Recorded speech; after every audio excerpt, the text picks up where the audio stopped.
Abra sua Bíblia comigo em Isaías, capítulo 9, do versículo 2 ao 6. E diz assim a palavra do Senhor: O povo que andava em trevas viu uma grande luz, e sobre os que habitavam na região da sombra da morte resplandeceu a luz.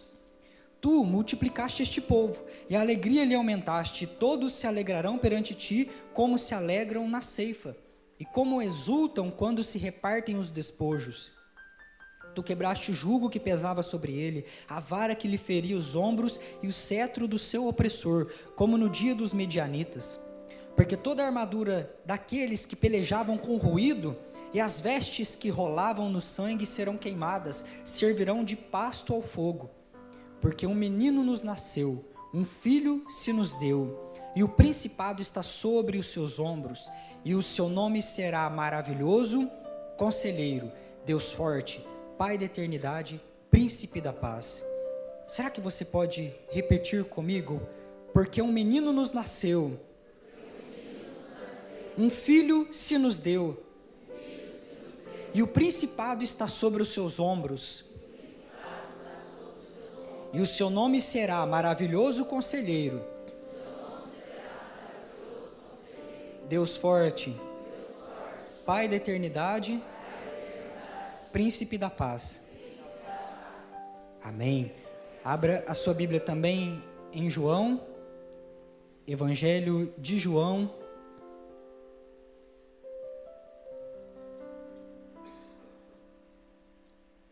Este evangelho escrito pelo apóstolo João, o capítulo 1, o versículo 1 ao 5 e depois do 9 ao 13.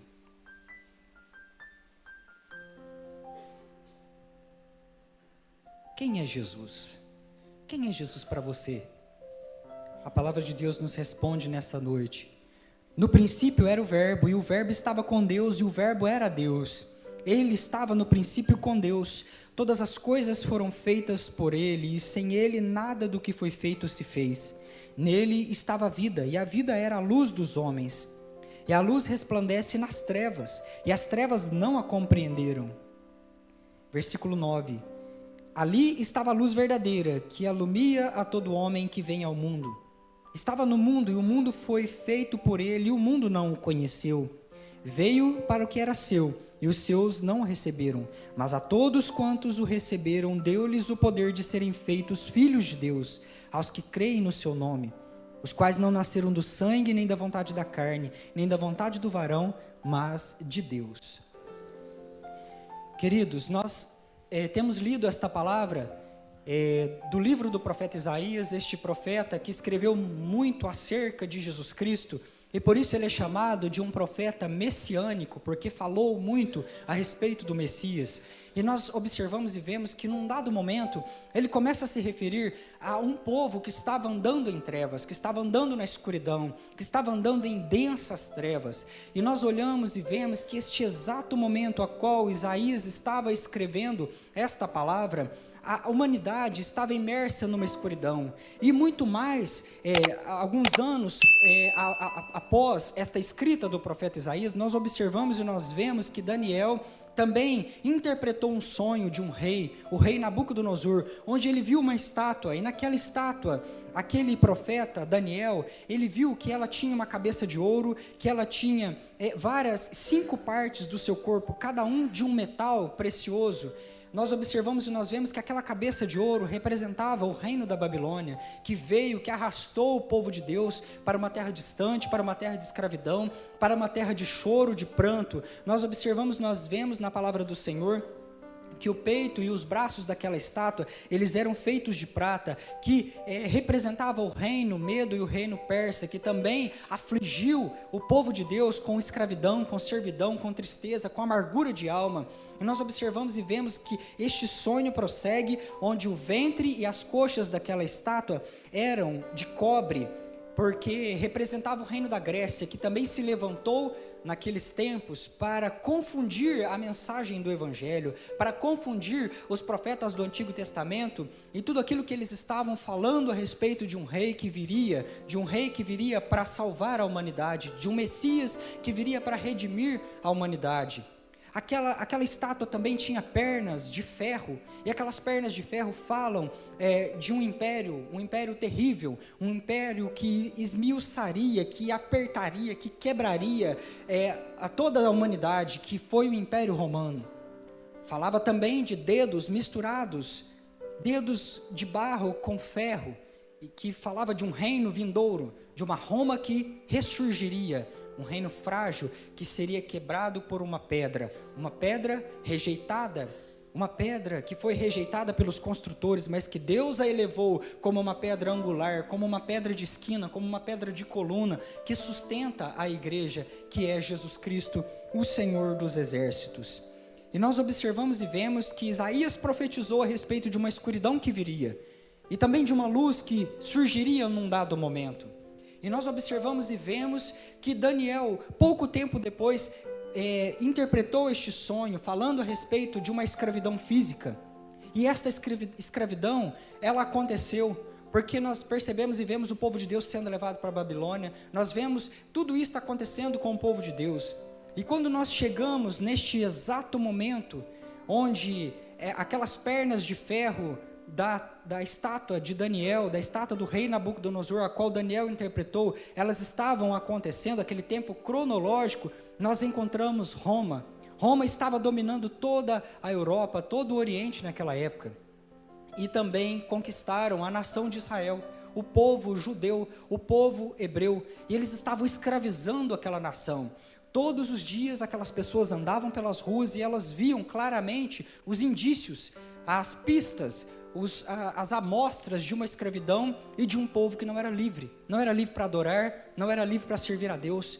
Bandeiras de Roma espalhadas por todos os lados, pessoas crucificadas nas estradas, mostrando que quem desobedecesse a Roma teria um castigo semelhante àquelas pessoas crucificadas.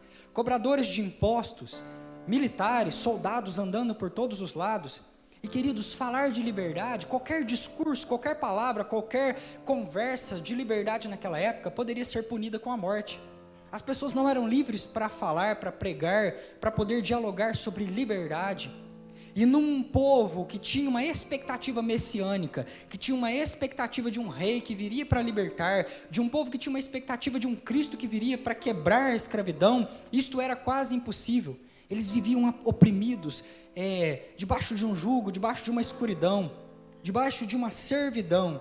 Então, num dado momento, neste exato momento da linha do tempo da humanidade, nós percebemos que o Verbo, a segunda pessoa da Trindade, aquele que é Deus com Deus Pai e com o Espírito Santo, ele se diminui.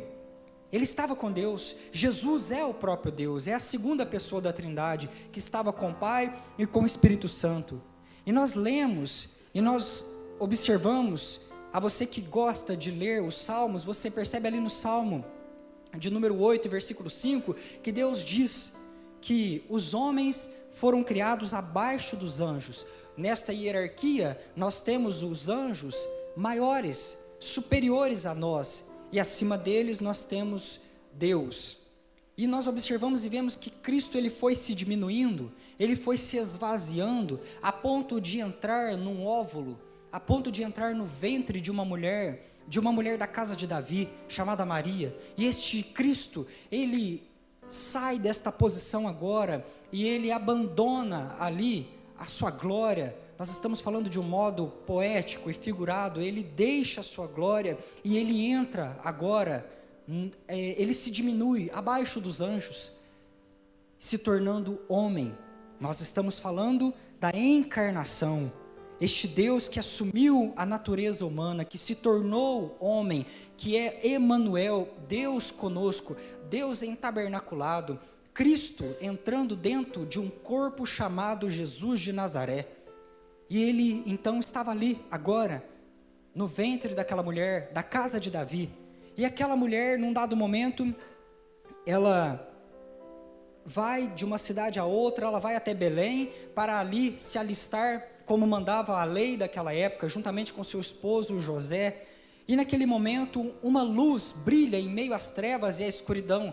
Aquela escravidão daquela época, aquelas trevas daquela escravidão espiritual que aquele povo vivia, daquela depravação total que a humanidade se encontrava, porque a escuridão nada mais é do que a ausência de luz, do que a ausência deste Deus Todo-Poderoso que traz a luz, que traz a vida.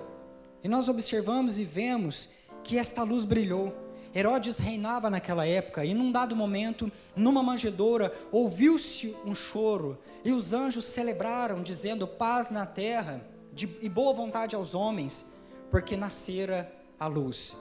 O Verbo vivo estava ali, encarnado, entabernaculado. Jesus tinha nascido naquele dia. E nós vamos acompanhando e vamos vendo que esta luz que começou a brilhar no meio da humanidade, ela prossegue. E aos 8 dias ele foi circuncidado no templo, aos 40 dias ele foi louvado por Simeão e Ana, quando foi apresentado ao Senhor Jesus. Aos 2 anos ele foi adorado pelos sábios do Oriente, que vieram até a sua residência adorá-lo. E ele foi crescendo à beira da pobreza, num lar humilde, num lar pobre, mas sempre muito aplicado às Escrituras, sempre com muito amor às palavras do Senhor Jesus. Tanto é que aos 12 anos você encontra a luz do mundo, assentado num templo, discutindo com os doutores daquela época, dialogando com as pessoas daquela época. E nós observamos e vamos vendo que este Cristo, ele começa a aprender a carpintaria junto com seu pai adotivo, José, e ele se tornou um carpinteiro, e ele começa a trabalhar. Porém, quando ele tinha 30 anos, eis que surge uma voz no deserto da Judeia. João Batista, ele começa a pregar, e ele começa a pregar dizendo que o reino está chegando, arrependei-vos, prepara a sua vida, prepara o seu coração, o reino está no nosso meio, ele está no nosso meio.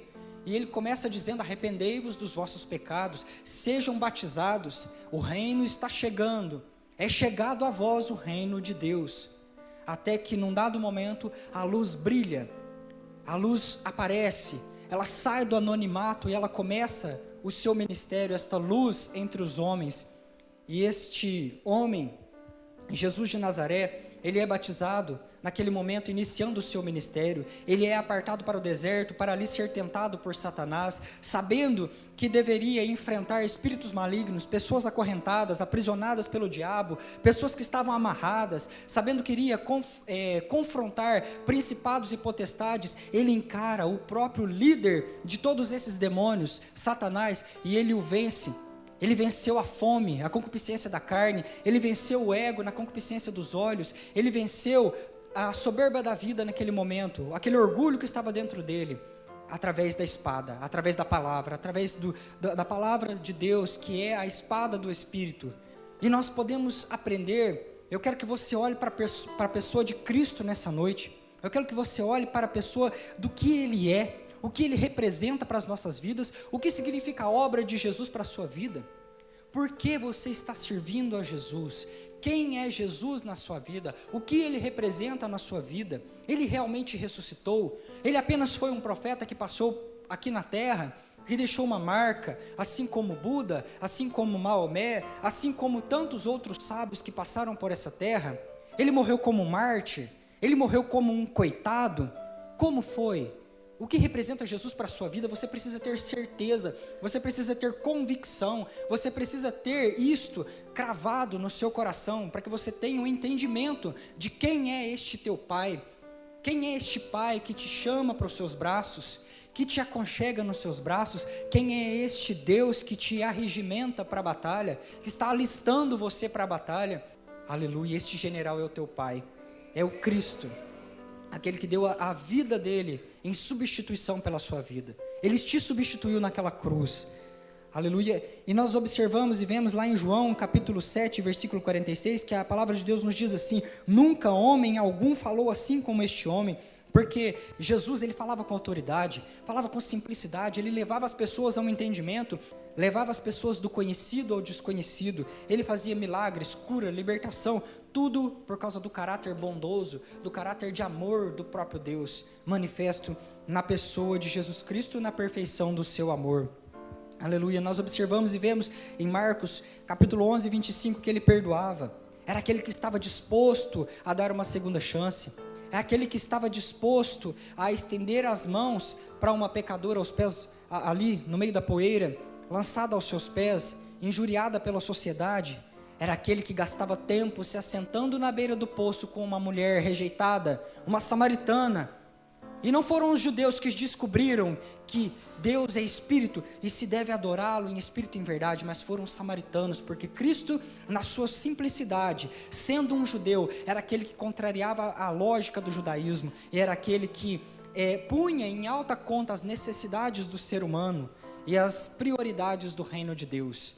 Era aquele que confrontava os fariseus, era aquele que ia contra aqueles doutores da lei daquela época, e ele chamava, dizia: eis que é chegado o reino de Deus, é chegado o reino de Deus, tomai sobre vós o meu jugo, aprendei de mim que sou manso e humilde de coração, e encontrareis descanso para a vossa alma. Este era o perfil dos seguidores do reino, daqueles que estavam arregimentados, alistados para este exército. Aprendei de mim que sou manso, que sou humilde, tome a sua cruz, negue a si mesmo. Queridos, nós estamos falando de uma sociedade corrupta, nós estamos falando de uma época em que os hebreus fervilhavam como um caldeirão, onde havia muitas revoltas, muitas guerras, aquelas pessoas ansiavam por liberdade. Então, você observa, você percebe que a todo tempo eles tinham na sua mente em revidar, em se vingar, em matar, em poder ir contra aqueles opressores. Mas eis que surge um rabino galileu dizendo: amem uns aos outros, perdoai aqueles que vos maltratam. Se alguém lhe pedir a sua capa, empreste-a. Se alguém me pedir para caminhar, caminhe com ele, além daquilo que ele lhe pediu. Este homem ensinando a amar, uma mensagem que ia contrário a todas as mensagens daquela época que diziam: vingue-se, se liberte, lute contra os seus opressores.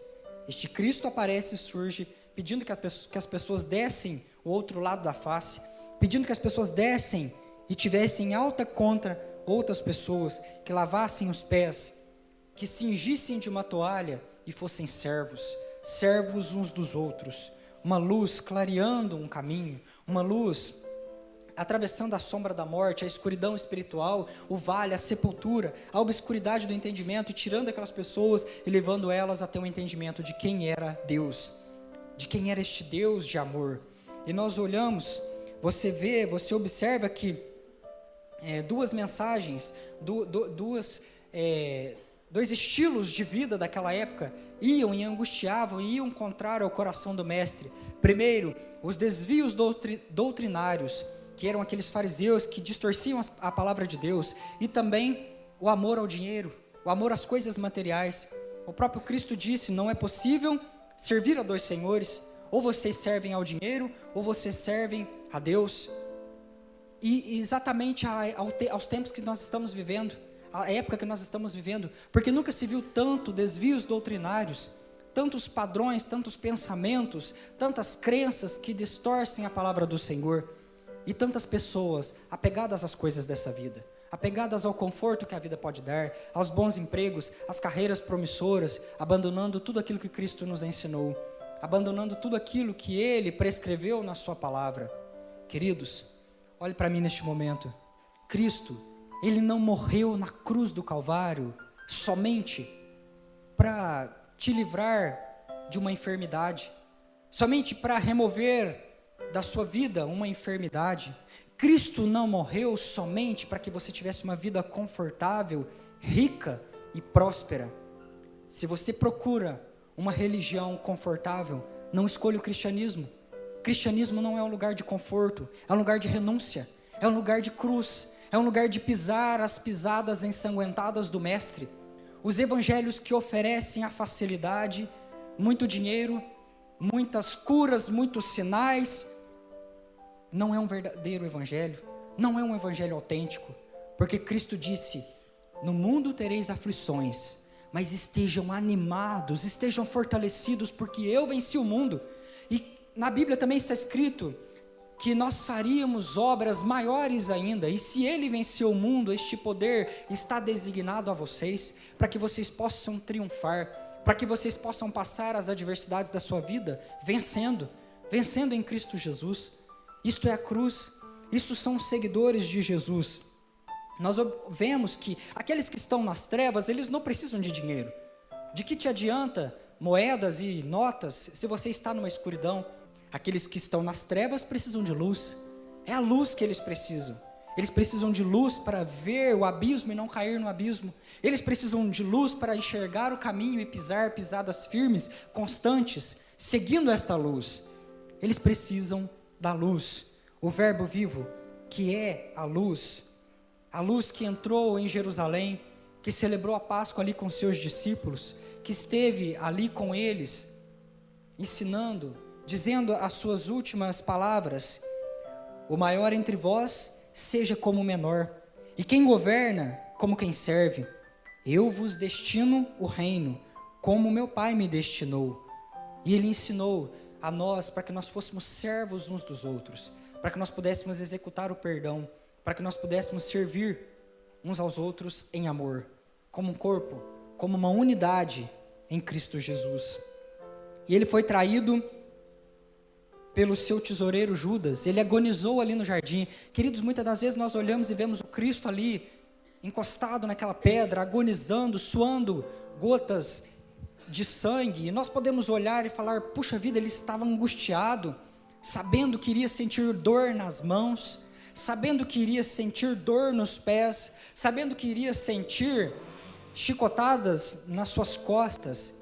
A nossa compreensão de Cristo é tão orgulhosa, é tão voltada para as coisas carnais, que nós deixamos de enxergar os mistérios que as Escrituras nos mostram por trás destas letras. Quando Cristo estava agonizando, Ele olhava para você, Ele olhava para o meu pecado, a minha sujeira estava estampada ali naquela cruz, e Ele, sendo um ser tão santo, sendo um ser tão puro, tendo horror ao pecado, Ele se angustiava, porque Ele teria que carregar os meus pecados naquela cruz, porque Ele teria que carregar as minhas sujeiras nas suas costas, as sujeiras da humanidade de todos os séculos passados e os séculos que ainda estão por vir. Ele estava ali, angustiado, porque Ele, sendo santo, teria que se sujeitar a carregar a sujeira da humanidade. Foi pela sua vida, foi pela minha vida que Cristo subiu naquela cruz, que Ele foi traído, que Ele foi negado pelos seus amigos, que Ele foi zombado, que Ele foi injuriado, e que Ele foi levado às escuras, à noite, acusado de blasfemar contra Deus, que Ele foi levado pela manhã a Pilatos, para ser acusado de se levantar como um rei daquela nação, e que às 9 horas da manhã estava crucificado, pendurado no madeiro, pela minha vida e pela sua vida. E nós olhamos e vemos quem foi o culpado. Quem foi o culpado disso tudo? Porventura foi Pilatos? Não, Pilatos simplesmente o crucificou por concessão, por aspectos políticos. Para ele era favorável. Ele já estava com a sua imagem denegrida perante o rei de Roma, o imperador de Roma, e agora ele precisava fazer algo para não contrariar aquela nação. Foi tudo por arbitragem, por concessão. Os sacerdotes daquela época quiseram se livrar daquele homem que dizia muitas verdades, que confrontava eles, a qual eles tinham inveja, porque as pessoas o seguiam e tinham em alta conta. Judas simplesmente o traiu por causa de dinheiro. Era um homem que tinha um coração no dinheiro. Sendo tesoureiro do nosso Senhor Jesus, ele roubava aquele grupo frequentemente.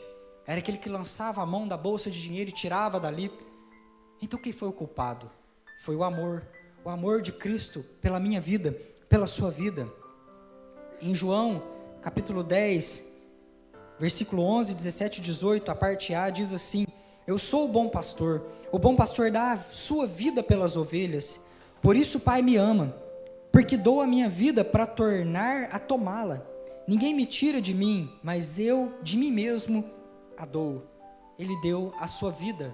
O bom pastor deu a vida por nós, pelas suas ovelhas, e ele foi até o fim. Ele não hesitou subir aquele calvário. Ele sabia que valeria a pena passar a eternidade com você. Ele sabia que valeria a pena insistir pela tua vida. Ele sabia que valeria a pena procurar, perseguir, correr atrás de você, mesmo sabendo que você é tão imperfeito. E ele foi até o fim. Ele morreu, ele expirou. Aquele centurião reconheceu. Ele reconheceu que aquele era o Filho de Deus. Aquele ladrão olhou para aquela cruz e percebeu que aquele homem tinha a chave do paraíso. E ele não perdeu tempo, mas se abraçou de mãos vazias naquela cruz, e junto com aquele Cristo esteve, gozando das delícias do paraíso, juntamente com Cristo.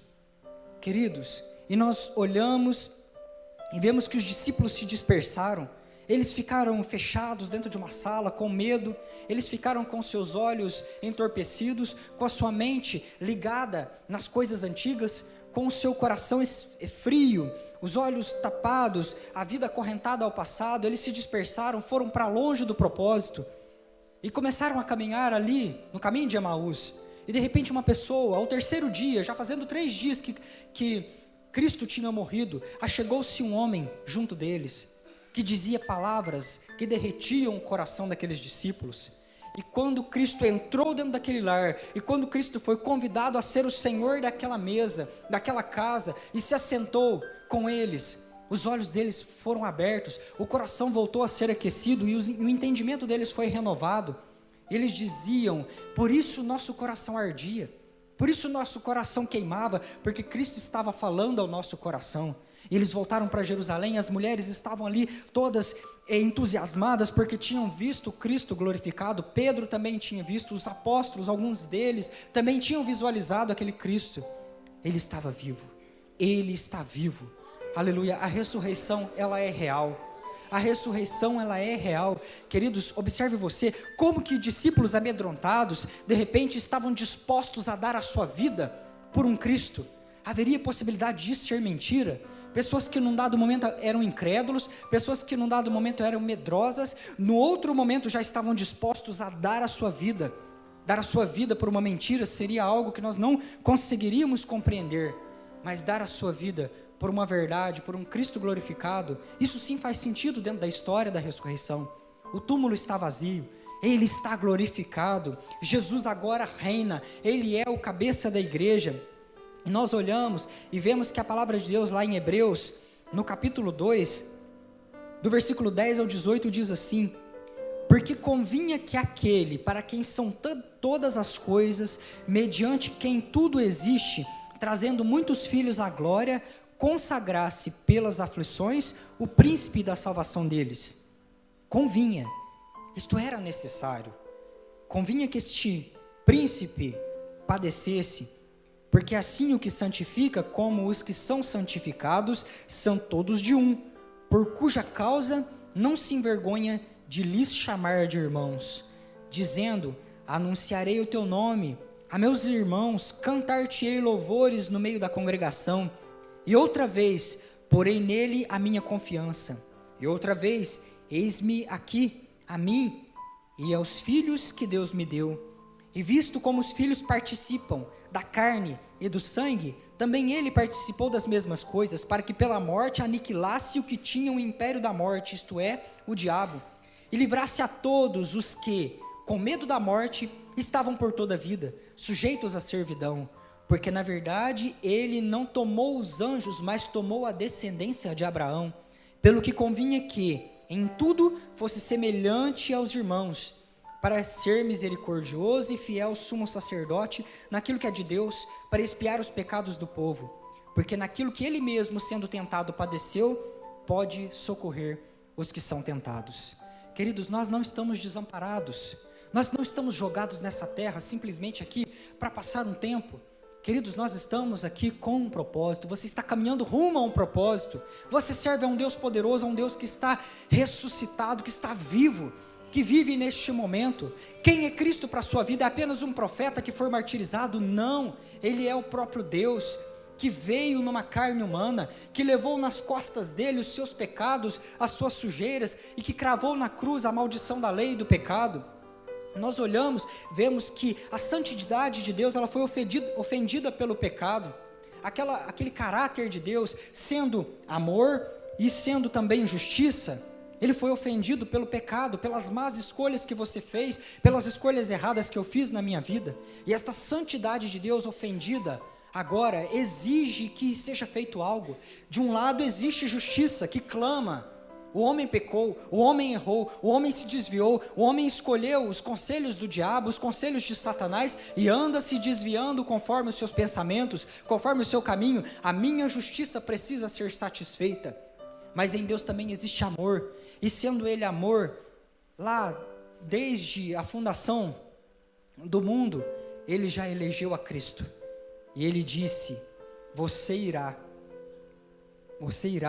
por amor à humanidade caída.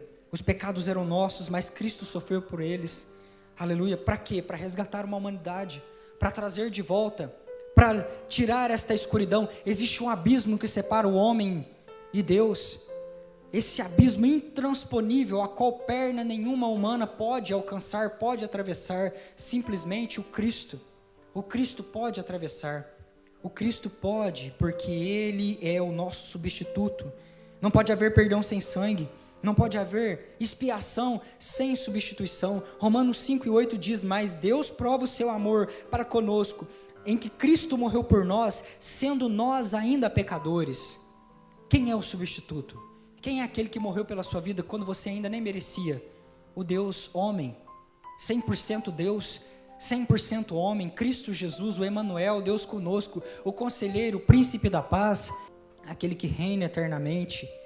Romanos 10:9, a saber, se com tua boca confessares ao Senhor Jesus, e em teu coração creres que Deus o ressuscitou dos mortos, serás salvo. É isso.